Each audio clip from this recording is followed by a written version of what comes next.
কারো নামে যুক্তরাষ্ট্রের নিউ ইয়র্কের জামাইকার বিলাসবহুল ফ্ল্যাট, কারো নামে স্কুলের দপ্তরি নিয়োগে ঘুষ গ্রহণ, কেউ বা আবার অবৈধ ড্রেজিংয়ের মাধ্যমে লোপাট করেছেন কোটি কোটি টাকা।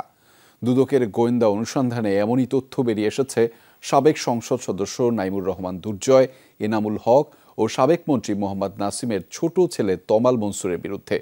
দুর্নীতিকারী এ সকল ব্যক্তির বিরুদ্ধে অনুসন্ধানের সিদ্ধান্ত নিয়েছে দুর্নীতি দমন কমিশন দুদক। দুদকের গোয়েন্দা ইউনিট এসব বিষয়ের প্রাথমিক সত্যতা পেয়েছে। শ্রীলঙ্কা আবারও রপ্তানিতে শীর্ষে।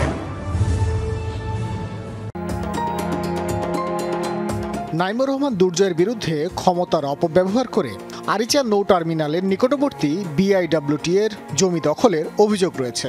দুর্জয় তার আত্মীয় স্বজনের নামে সিন্ডিকেট করে নদীতে অবৈধভাবে বালু উত্তোলন করেই হাতিয়ে নেয় কোটি কোটি টাকা।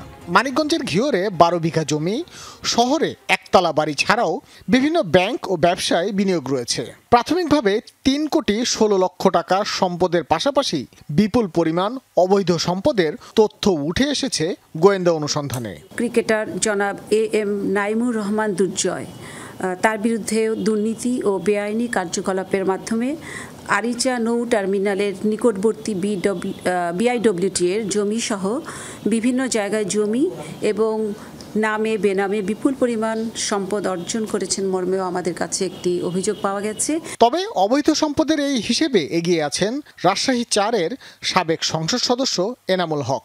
নির্বাচনী এলাকার প্রতিটি বিদ্যালয়ে দপ্তরি নিয়োগেই উনি নিতেন 4 থেকে 5 লক্ষ টাকা। রাজশাহী, ঢাকা ও গাজীপুরে রয়েছে কোটি কোটি টাকার সম্পদ। এখন পর্যন্ত প্রাথমিক তদন্তে সাবেক এই সংসদ সদস্যের 23 কোটি টাকারও বেশি সম্পদের তথ্য উঠে এসেছে। এই হিসেব ছাড়াও অন্তত 1.5 থেকে 200 কোটি টাকার সম্পদ এনামুল হকের রয়েছে বলে ধারণা করা হচ্ছে।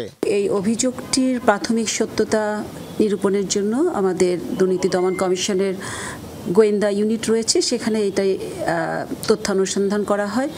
এতে প্রাথমিকভাবে কিছু সত্যতা পাওয়া গেছে। দুর্নীতির এই তালিকায় আন্তর্জাতিক খ্যাতি অর্জন করেছেন সাবেক স্বাস্থ্যমন্ত্রী মোহাম্মদ নাসিমের ছেলে তমাল মনসুর।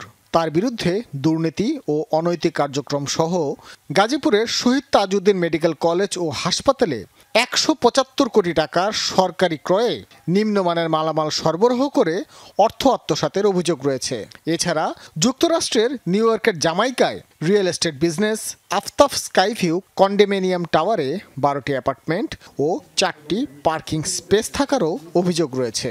অর্থ আত্মসাতের বিষয়ে অভিযোগ পাওয়া যায়।